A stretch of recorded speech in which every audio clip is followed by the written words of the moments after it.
My name is Michael McDermott, and I am the co-founder and director of the Black Earth Institute. Am I on the screen? Yes. Okay. And we are the publisher of About Place Journal, and we've been doing this for over 10 years. And this issue, Geographies of Justice, was edited by Alexis Latham and assisted by Richard Cambridge and Charles Coe. And they started off with a metaphor about geographies, and both brought in the difficulties that are overwhelming us every hour of the day when we watch the news, and also some paths to a better world. And that's what we've been doing with the issue, with the journal all along. And it's always inspiring to see the realities of that. In getting ready a little bit for this reading, I looked at y'all's works, and I was just stunned by both being in place and looking forward, and a little bit taken aback by some in terms of what we inherit and what we have to deal with. But I was really very, very moved and felt that the mission of art to speak to the realities of our difficulties and to show us some ways out was fulfilled. So I'm going to leave it at that. Richard is going to introduce people, and we're just going to step back and say that we appreciate everyone being here. Okay, I'm Richard Cambridge, one of the co-editors of this issue of Geographies of Justice. Speak up, Richard, more. Okay, can you hear me all right? I'm one of the co-editors of Geographies of Justice, and it's been a pleasure to look at all your work and to arrange it in this issue. Really, all outstanding pieces, and I want to thank you for that. I want to open by reading the opening quote from Alexis that actually comes from one of the persons who's in the issue, David Arcopas and Joseph Rael. What would happen if we began treating ourselves as sacred beings and all the earth and her creatures as brothers and sisters as sacred beings? We would have emergent justice from a living geography. And that seems to encapsulate all of your works. And I wanted to frame the reading tonight with those words. So thank you for that. And I'd like to welcome our first reader, Michael Batisto. Michael's work has been found in The Shore, Josephine Quarterly, Moon Park Review, Frog Pond, and elsewhere. You're from Chicago, born in Chicago, lived in New York, and now in Oakland, California, where I've just had a few friends move. So, Michael, Nice. please welcome to this reading and take it away. Awesome. Thanks, Richard. And thanks, Michael and Alexis and Charles and Jake and everyone who was a part of this issue and for having me. Tonight, I'm going to read two poems. Both of the poems are in this issue. The first one's called Conflict of Water. The dust roads we walk on are slowly removing our feet. In the half-light, the last animals are pressing their forms into the riverbed. When the mountains arrive, the night will begin its subtractions. In the quiet, the trees put down their voices. The river is empty. In the ending desert, the witnesses remove their eyes from the blank hill and ask impatiently where their water has gone. And the second one is called The Wall. The centuries are resting in their final songs, slow hymn we wake to.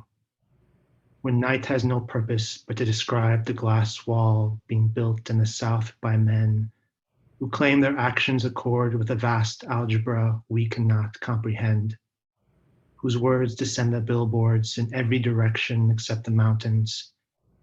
With their eyes in their pockets, they ask us to think of necessity as they divide every western river from its origin and lead the diminished forests to their silence. Thank you.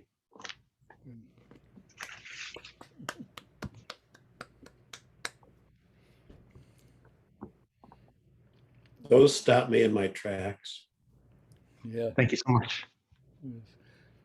Mike, would you like to read something else, or are you happy with that? Sure. If you don't, if yeah, Yeah, you've got um, another 5 minutes at least. great. Okay.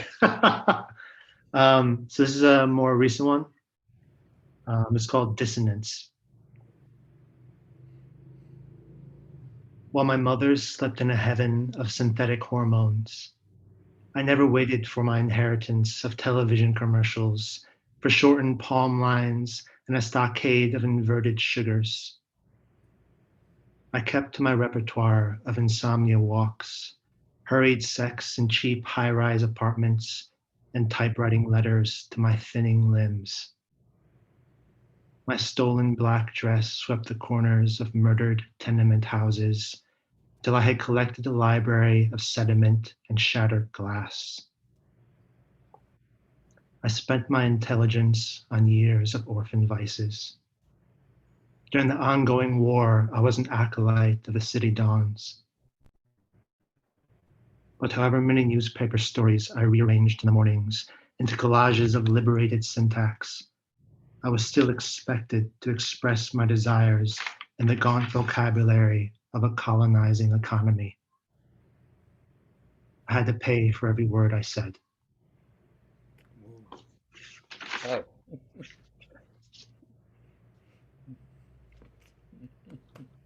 Thank you. Yeah, great. Cool. Well, that's all I have. Um, so I can keep reading, but that's all I have sort of prepared. Well, that's fine, Michael. I mean, those were powerful enough. So, uh, yeah, yeah. Thank you for that last one too. Thank you All so right. much. Yeah, Sarah Stockton lives in the Pacific Northwest and is the editor-in-chief of Rivermouth Review, a poetry journal. And her poems have appeared in Glass Poetry, Sultry, and Lyre, and Ecoteo Review, among many other publications. Her chapbook, Times Apprentice, is forthcoming this summer. Is it out, Sarah? Not yet. Not yet. Okay. Welcome, Sarah Stockton. Please, Sarah, share some of your work. Thanks, Richard. Hi, everybody. I'm Sarah. It's really good to be here with you all. Thanks to everybody at About Place and Black Earth Institute and the people reading tonight and the people listening. I'm going to open with my poem, Haven, from the issue, and then I'm going to pivot to some new work that I haven't tried out anywhere yet. Haven. She takes a little blue pill on Wednesdays and Saturdays, gray on the rest. Today in the Northwest, signs of blue are disappearing into the smoke clouds of summer. Even the Steller's jays have abandoned these woods, leaving crows, barred owls, and juncos to chatter among the last of the berries on the blue spectrum, sweet summer jewels in shades of dying. When she swallows a little blue pill on Wednesdays and Saturdays, her bed is less inviting. We walk by the Salish shore, scavenging for mussel shells, seabird tracks, bits of glass. Restored, she feels like that jay, extending her beak toward winter, preparing a hermitage out of discarded feathers and torn prayer flag strips, the ink fading into unknowable requests.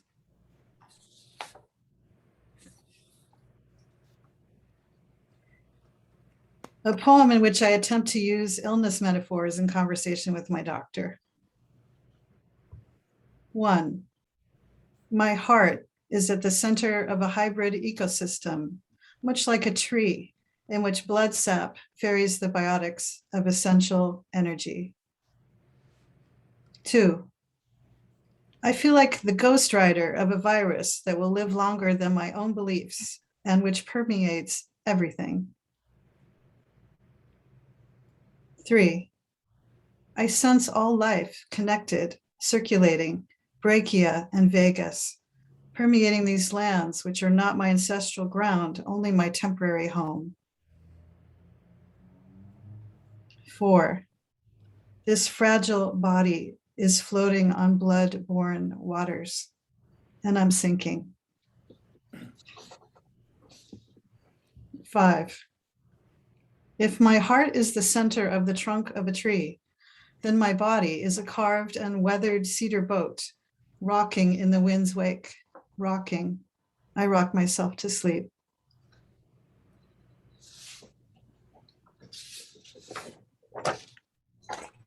Two more. Poem, a love song, a variation on the ghazal. I would take the first exit, the last ferry, a sinking boat, or wild horse, any means necessary to reach home. Cockroaches and rats make terrible roommates. Landlords evict, mortgages dig their own graves, trailers burn down. Still, there's no place like home. Not every family offers a place to belong, but 12-step meetings, libraries, even a crowded food court in a shopping mall can mimic the solace of home. These days I live in a nice house, grieving for people alone, those trapped at the border or hiding in the woods, sleeping under a tree they call home. You said, beloved, you were born here. This is home. But I say, without you, no real estate, landscape, or country could ever be my home.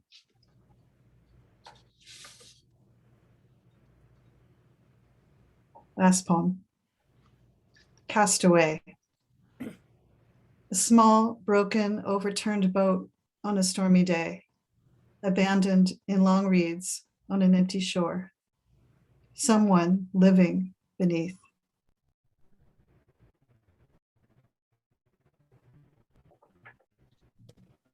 Thank you. Thank you, Sarah. Hi, Tiao, there you are.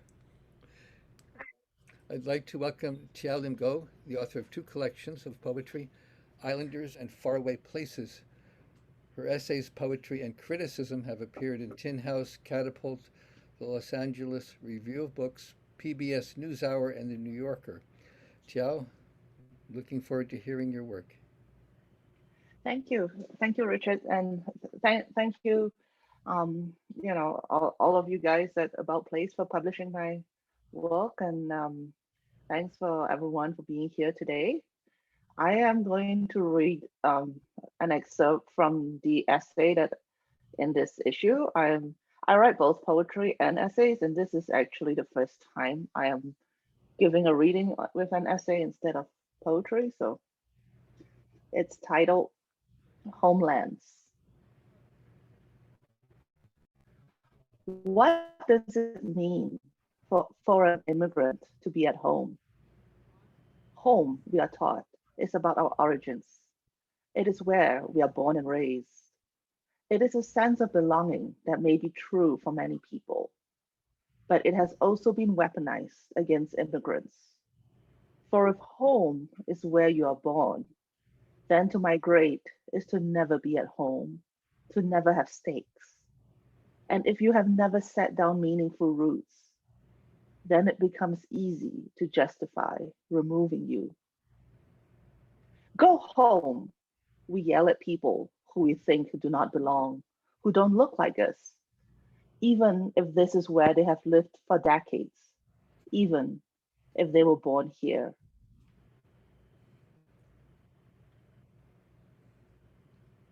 Immigration is always about race. You can't tell a person's legal status just by looking at them, but you can tell if they belong to a targeted race. Between 1882 and 1943, when the Chinese Exclusion Act was in place, all Chinese people, including US citizens, had to carry papers to prove that they were legally in the country. Similarly, all Chinese people at the ports of entry had to make sure they had the right documents to land, including affidavits from white associates, even if they were US citizens. The color of the skin was enough to question the validity of their papers, their claims to America as home. In 1895, immigration officers at the port of San Francisco denied re-entry to Wong Kim Ark, a man born in the US to Chinese immigrant parents. Under the citizenship clause of the 14th Amendment, by virtue of his birth on US soil, he was automatically conferred birthright citizenship. But under the Chinese Exclusion Act, all Chinese people were considered ineligible for naturalization. The immigration officers argued that Wong, as a child of Chinese immigrants, was a Chinese subject even though he was born in the US.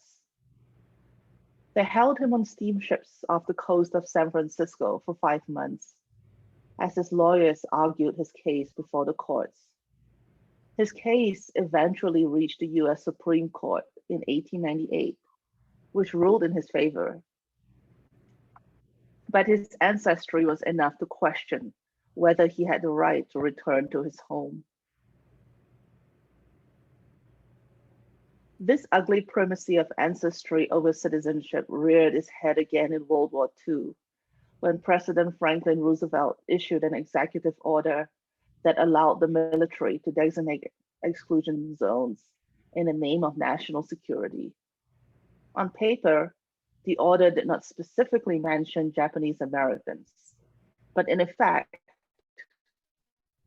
all people of Japanese descent, including US citizens, which, due to the exclusion laws of the time, were largely US-born children of Japanese immigrants, were subject to forcible removal from their homes and sent to internment camps. The justification to include US citizens was the belief that they would be more loyal to Japan than America, that blood would trump the lived and made existence. In other words, not only can an immigrant never be at home, neither could their US born and bred descendants. Yeah. In the interest of time, I'll be skipping a section on how the repeal of the Chinese Exclusion Act and the immigration reforms of 1965 led to restrictions on the US-Mexico border.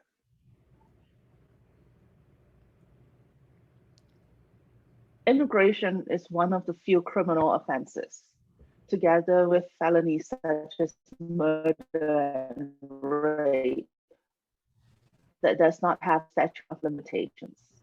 That is to say, once you cross the border without the proper documents, it does not matter what you do with the rest of your life.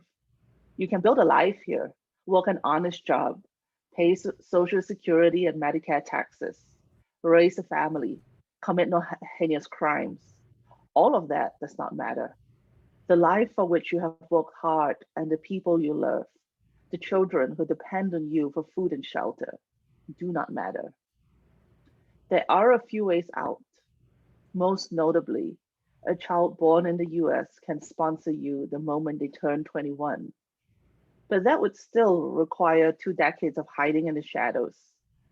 And anti-immigration extremists have been arguing that despite Wong Kim Ark, the US-born children of undocumented immigrants should not be granted birthright citizenship, as their parents' presence in the country is a crime.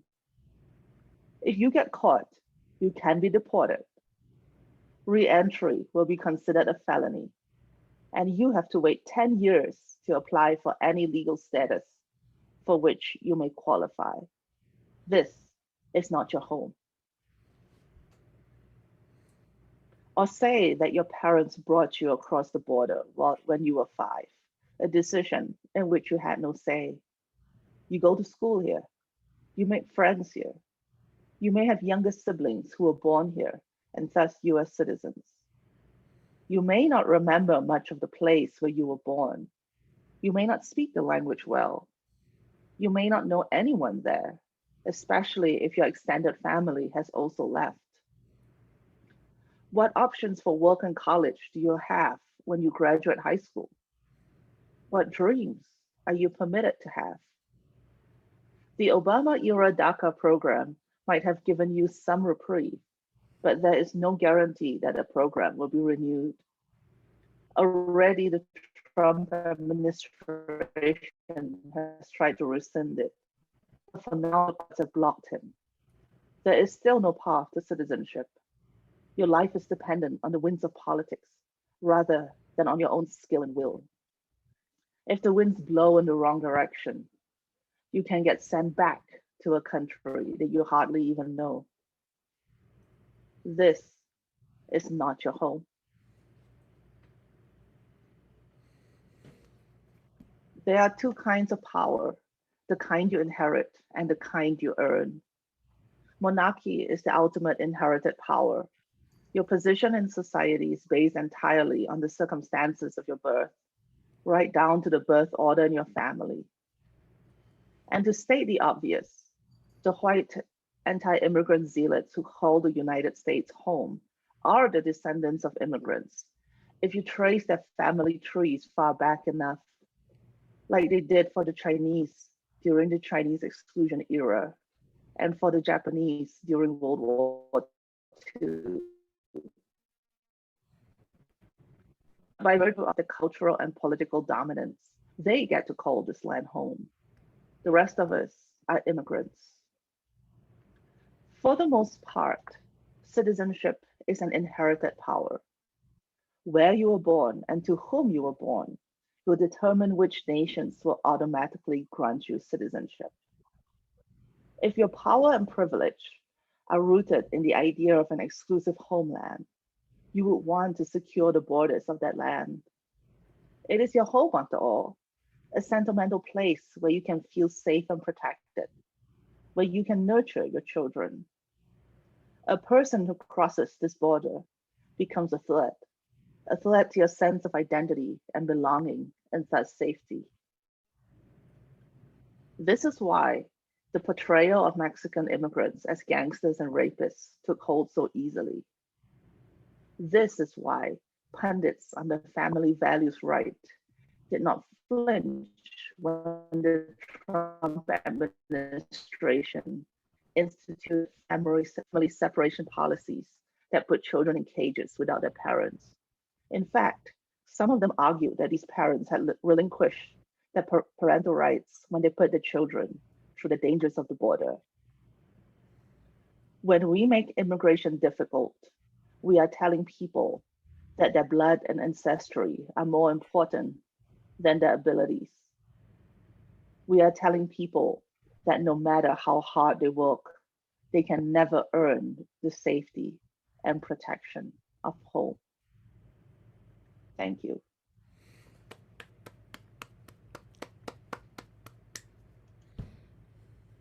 Thank you, Tiao. Liza, Katz Duncan is going to be reading next. She's the author of, uh, recent candidate of an MFA candidate at Warren Wilson College, pushcart nominee, and a recipient of an Amy Award from Poets and Writers. Her poems have appeared or are forthcoming in Agni, the Journal of New Jersey Poets, Poetry Northwest, Poet Lore, the Cortland Review, Permafrost, Phoebe, and elsewhere. Liza, welcome to Geographies of Justice, and thank you once again for sharing your work. Thank you very much.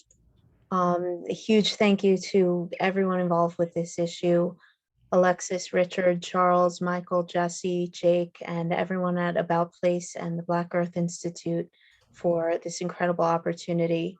It's such an honor to be here in this virtual space and to read with all of these amazing writers. I'm going to read one poem from Geographies of Justice and a few others. Apostrophe. Ocean. Every so often, a kitchen tile or child's toy rises from you, years after the hurricanes passed. This time, the disaster was somewhere else.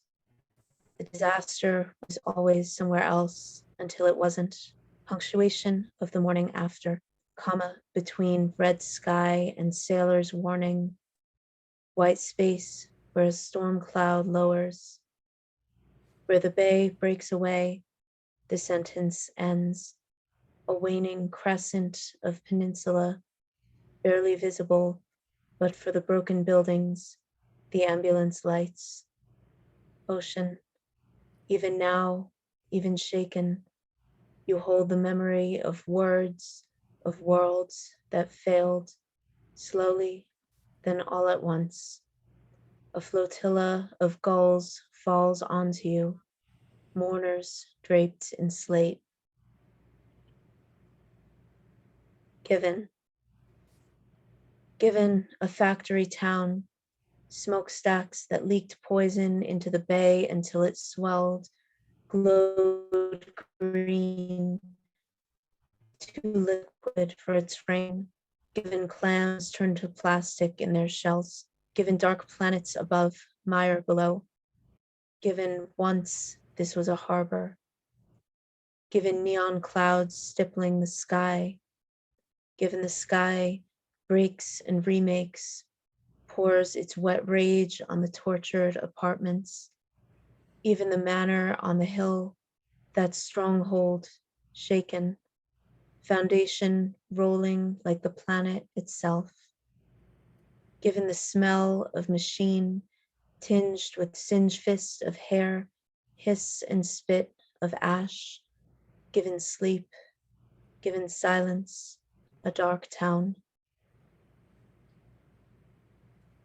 Given a liquor store, boarded up with plywood left over from Irene, spray painted no booze for Sandy. Given shelves already scoured in the mad tumble before the storm. Given no power, no transportation. Given the storm thickened on them, and day by day she taught them how to drink and then to chase sickness with ocean. Given the empties, an array of color like so many boardwalk snow cones, and how they drank, thirsty children all. Given the storm stayed for days, crawling into bed with them, nursing them to sleep. Given they drank to disappear, a brew of rainwater, liquor, and ocean, where else was all that liquid going to go? Given a gasoline river burned in the streets, singed even their eyelids, given no outlet signs, knee deep, given all the time in the world and little use for alarm. Early spring, I tell Christina about the baby. Christina leaves her front door open. I spend so much time here, she forgets to apologize for the clutter on the table or for her day drinking. Not that I mind. Days like this, she's so far gone, she barely remembers anything. Winters, she forgets she lives here. It's easy to forget in the dark when you don't see the bay rising. On everything she owns, a watermark, a stain on the outside of the house, a ring on the bookshelf where she'd placed a mug of hot whiskey, even her shin where she'd rinsed a cut from the blade of the car door. You'd drink too, she told me, if everything of yours had washed away, baby or no baby. I thought she'd be happy for me, but my happiness now seems a luxury.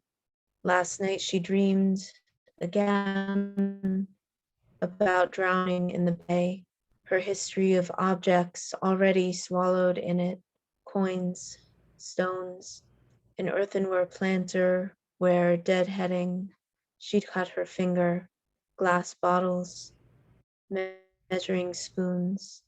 You can't know what it's like, she says. She's right. The world that is dying outside the snow-bright window is not my world, not my earthenware planter, not my watermarked house. And this is the last one. Given the urgency with which humans run toward water, have always run toward water, given the human impulse to build at the tide's fingertips, given ancient civilizations evolved on floodplains thrived for thousands of years, and there are those who flourish still, who don't hold on to trappings or have none to hold on to, who fold their dark tents onto their backs once a year and walk to higher ground. Given our bodies are just our bodies, 78% water. Given my neighbor who had nowhere to go, who hadn't packed, was wearing all her valuables when the storm hit. Given the wedding ring from a previous marriage, the bruise it made on her swollen finger, a parenthesis left open. Given this house and everything in it is everything she's ever made or done, an oil painting of a fisherman at high tide, a clamshell for an ashtray, 5 rooms, 1 life. Given all of these floating through the flooded house like driftwood. Given the basement filled like a bathtub. Given roads turned to rivers. Given bodies fished from the Phragmites. Given a growing ocean, what else could she have done? Thank you all so much for listening.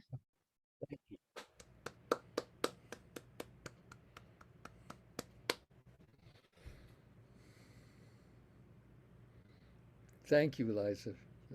That was beautifully read. Thank you. Thank you. Hi, Robbie. Robbie and I know each other through Solstice Literary Magazine, which the summer issue just came out today. So check it out. It's a nice place to submit to as well. In fact, a number of people have been published both in About Place and Solstice. So Robbie Gamble's poems have appeared in Coal Hill Review, Whale Road Review, Rhino, Poet Lore, Stone Coast Review, and Rust and Moth. He was the winner of the 2017 Carve Poetry Prize and has worked for many years as a nurse practitioner with the Boston Health Care for the Homeless program and now divides his time between Boston and Vermont. Please welcome Robbie Gamble. Hi, everybody. Thank you so much, Richard and Alexis and Charles, for curating this issue. It's just extraordinary to be a part of this effort, and also to Michael McDermott and the Black Earth Institute for all the work that you've been doing over the years to connect art and justice in very real ways. I'm going to read 4 poems tonight. The first one is a recent one. It's called Independence Day, and it has an epigraph from Jack Gilbert.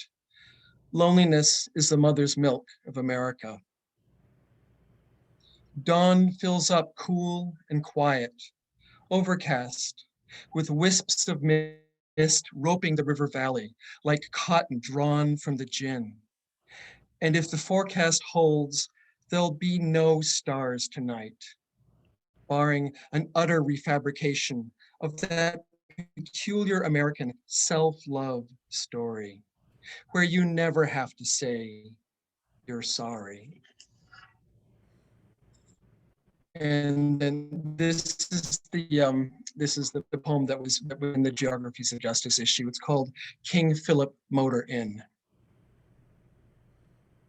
Posted on an off-ramp billboard near where Route 2, undulating across north central Massachusetts, narrows to 1 lane each way.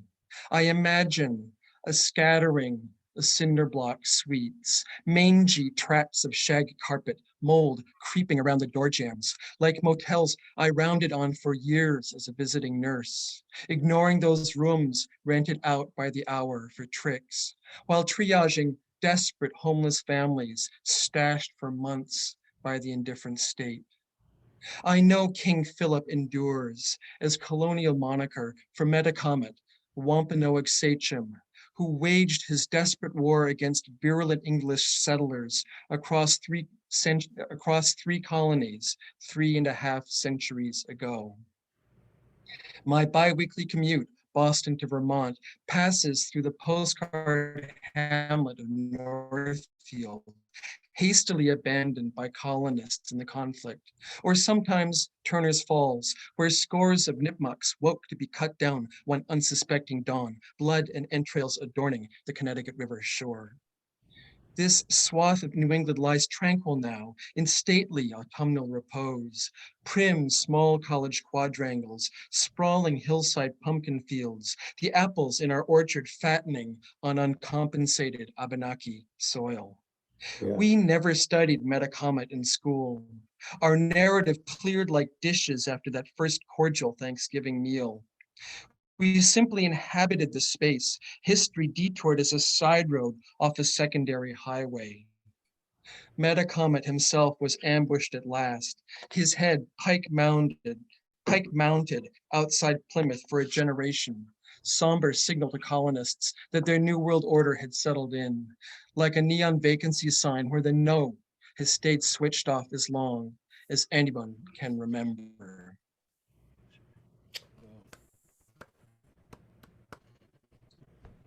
And this is a recent poem called Bravado. On this hillside, apple trees are calculating the precise moment to heave into blossom. They almost vibrate with responsibility, and I do not know what they pour into their algorithms. Do they precisely tick off the number of sunrises since last killing frost? Can they gauge the softness of the aquifer seeping into the intermingle of their roots? In a distant country, a new poet friend is comforting his children in a bunker, while planes pound the dense city above. I have heard such courageous murmurs arising from circumstance, not bravado. And apple trees constantly know they must be as abundant as they possibly can with what the seasons hurl at them. And so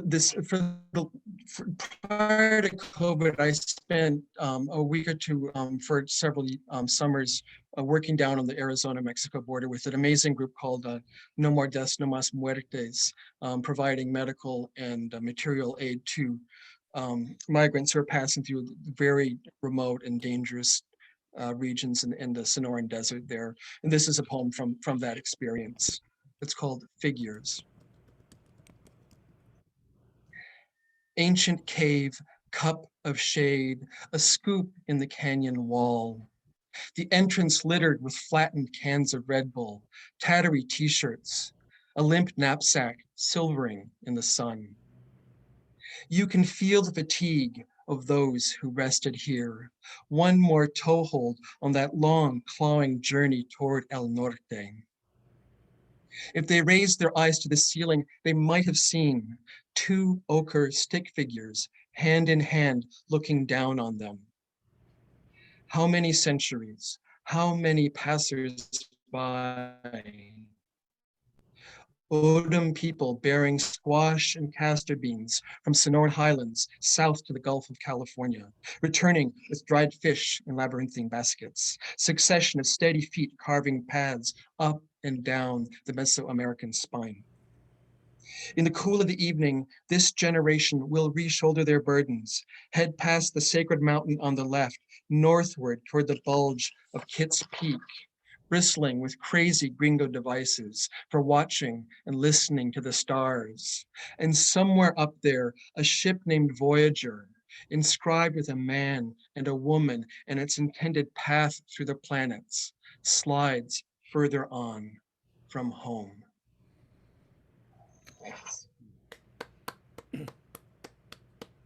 Thank you, Robbie. Thank you. I know those bends along Route 2 very well, the Berkshires. Nicole, welcome to this reading. I'm really excited to hear your work. Nicole is the author of Processed Meat, Essay on Food, Flesh, and Navigating Disaster. It sounds like a book I should read. Sustainability, a love story, and the collaborative collection, The After Normal, brief alphabetical essays and on a changing planet. She's been published Where the Tiny Ships Are, Egg, Micrograms, Quench Your Thirst with Salt, and This Noisy Egg.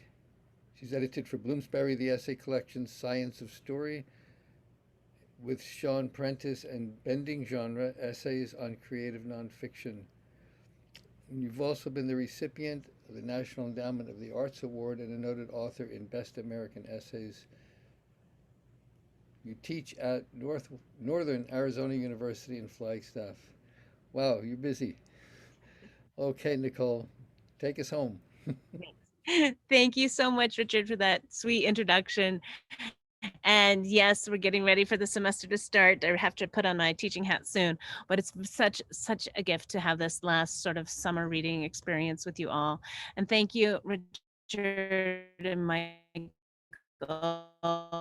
and for putting this issue together, and Alexis and Jake for putting this whole reading together. I know it's just like you constantly like, okay, you guys ready? Put this out on the internet and get this together, and don't forget to be 15 minutes early. And you did a great job making this happen. So I'm grateful to you all, and thank you, Tiao and Liza and Michael and Robbie and Sarah for reading tonight. It was such a gift. It's a perfect thing to sit in the evening sun as it goes down and listen to y'all read.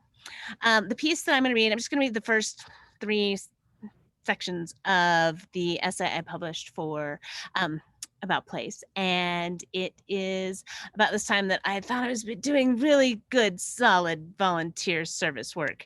And really, I was just being redundant, which is, if you heard my bio, sort of my way. So on that note, it's called The Shell Game. My friend Bruce told me that there were sorry, let me start over. The Shell Game. My friend Bruce told me there were entire orchards out here, but all I see are mesas. There's no sign of water on any of these mesas' surfaces. I'm not sure where those trees he mentioned would grow. But then maybe I'm not even in the right place. My GPS told me to turn right, then right again. The 4th right must have been a little too obvious of a circle of not knowing to the cops, because they started following me. If you can call tailing a person who doesn't know where they're going following. First, they followed me into someone's driveway. Then they followed me down a dirt road that dead-ended right before the paved road.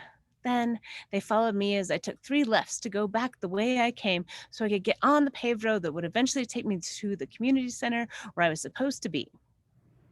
I didn't blame them for following me.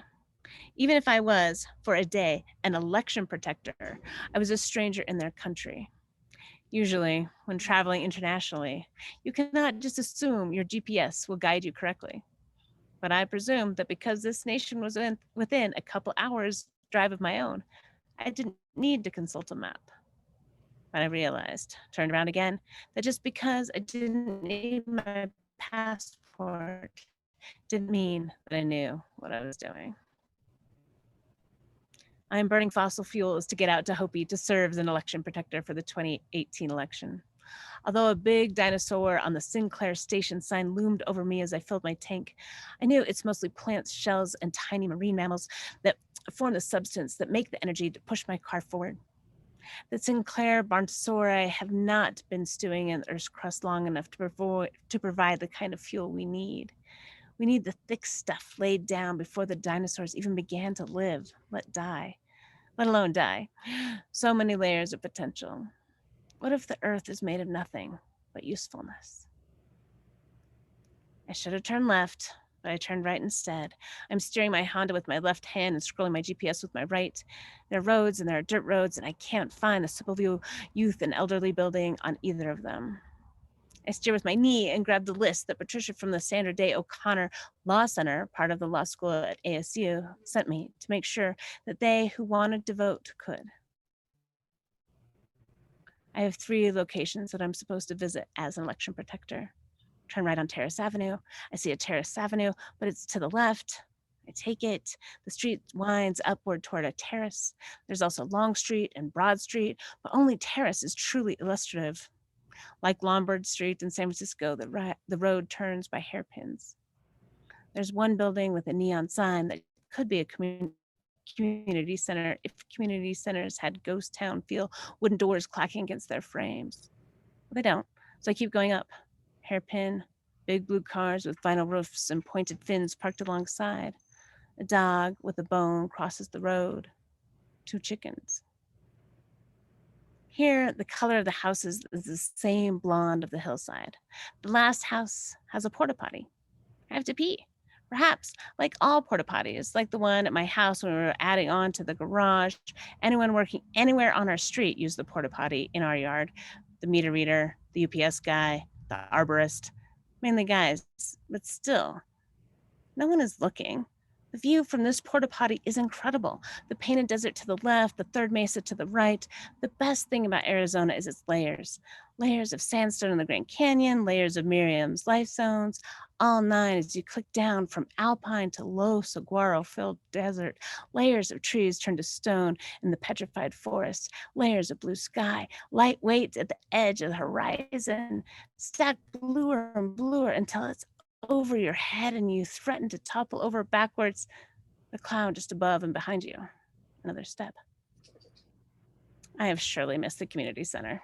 It's a 3-point turn to point my car back downhill. No one comes to stand on their front steps to see how long it's taking me to flip around. I sense the lack of people wondering what I'm doing is a hint that I'm supposed to go away. Do not engage, a policy I maintain when the Mormon missionaries come to my door. Just ignore this interloper, I imagine them saying. She'll be gone soon enough. And I am. A year after I'd gone out to Hopi, my friend Eric Bitsui invited his friend Danny to my house for a backyard barbecue. I had just enough burgers to cover an extra person. I wish I'd had more because some people like 2 hamburgers and Danny played guitar for us all night.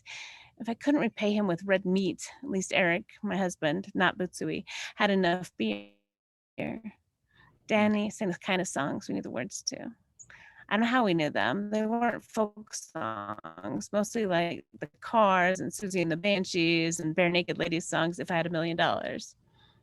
Eric, not Bitsui, my husband, asked if Danny wanted to stay for one more beer.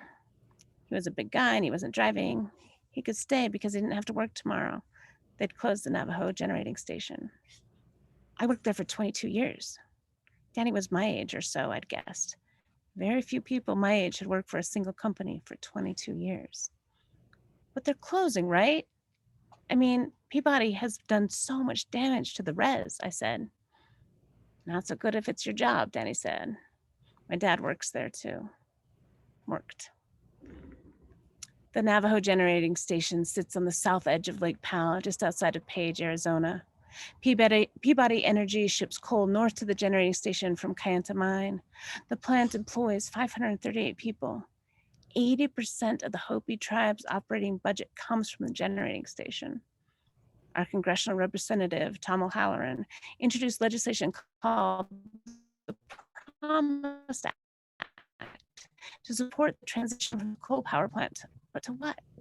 The number of times the federal government has promised to support Indigenous Americans is as deep as the Grand Canyon, and every promise is buried under a bureaucratic layer of rock. The Hopi LDS Church in Palaca on the Hopi Mesa, north of Winslow, smells exactly like every Mormon church everywhere. Perhaps it's the Wonder Bread. I admit I haven't tested all the churches, but with cousins and in-laws and weddings and funerals, the 30-some odd ward houses I've been in smell like Jesus paintings and gyms where both basketball games and weddings are held. You can also hold elections in the LDS gym.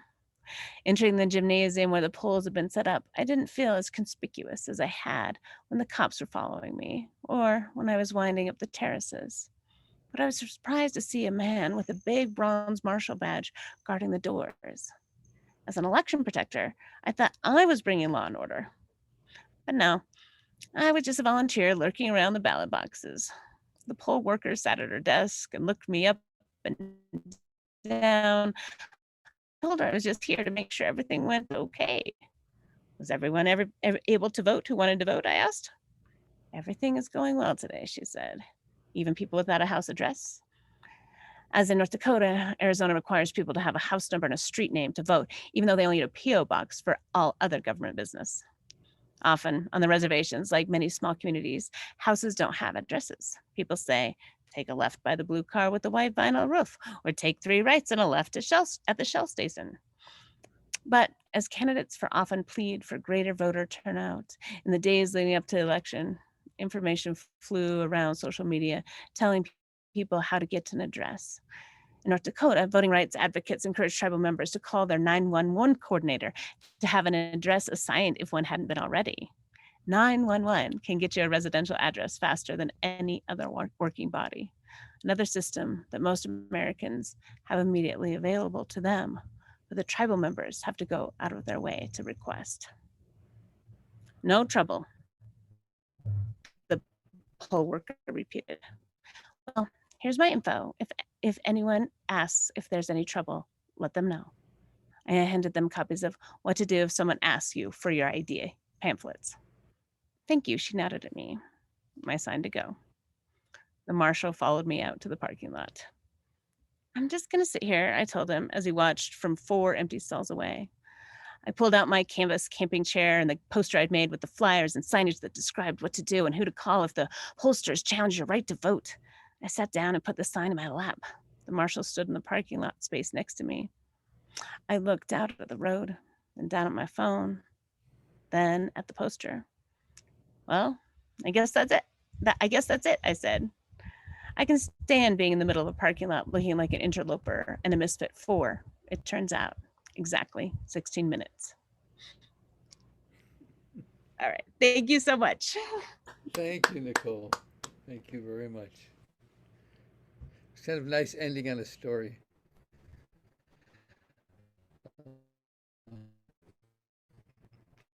Thank you so much.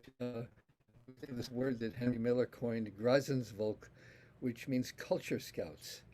And you are all culture scouts standing on the edge of the present, looking into the future. In some ways, I'm sensing that I'm not here in the present, but listening to you people talking from the future in hopes that we will have one. And I honor the prophetic voices you all are intimating. It's been a wonderful reading. We're almost around on time. I mean, we really don't have a specific timeline, so if you want to have a conversation, anything to say, please feel free to do so. Or Jake, if I don't know if you can open comments from the people who are here, if they may want to share something. Michael is wincing. No. So, yeah, here we are. What's your plans for the fall? Michael, what are you going to be doing this fall? Preserving, and then figuring out how to eat all the stuff you preserve. We had beans today, and we didn't quite have enough to do pressure canning, so we're making soup. Okay. Anyone else? Liza, where are you presently now? Are you in New Jersey? Yeah, I am. Really? Whereabouts? Near the shore in Keyport. Okay. Aha. I grew up in New Jersey. Oh, yeah. Yeah, not far from the city. Oh, okay, me Northern Jersey. too. It's hard to lose your New Jersey accent. Yep. I've been working on it for about 50 years. Oh, here goes my cat. Oh, in other words, Michael Batisto, what's up with you? Where are you heading off this fall? What you up to? I'm trying to, trying to figure out how to make poetry more a centerpiece of my life. I've been a chef for 15 years, and my body is about done with that. Yeah. So I'm just trying to, maybe pursue an MFA or something, because I mean, it's something that I've always wanted to dedicate myself completely to. So I just need to figure out what is the best way to do that. There's a lot of great programs around. Yeah. I just went to my first conference, the Napa Valley Writers Conference, and that was sort of my first time just being around writers, and it was so fantastic. Just like 100 really intelligent, creative people, and I was just, this is I just want this to be every day of my life.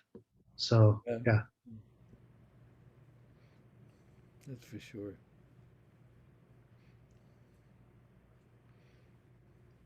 Anyone else have some words? I'm just kind of saturated. So much. So I've read I've read your pieces before, but to experience them being enacted, it just they take so much more dimension. I mean, it's really been wonderful. So I'm just feeling pretty full and grateful for all the work and vision that all of you are doing. You know, with the About Place Journal, I like the word community. And experiencing this, I'm like, oh, really, my little heart flutters. And it's really, really nice. I thank you all very, very much. You know, for the sense of community, for the sense of mission, and for the sense of how the hell are we going to get out of all this. Thank you very much. Well said. Yeah. Thanks, Michael. Yeah, thanks, Michael. Right. Well, I'd like to thank Alexis Latham and Charles Coe, who were part of this issue as well, and all the graphic designers and techs that made all the magic happen on the page. That is truly fantastic. So if you all want to check out, I guess we can, if there's nothing else.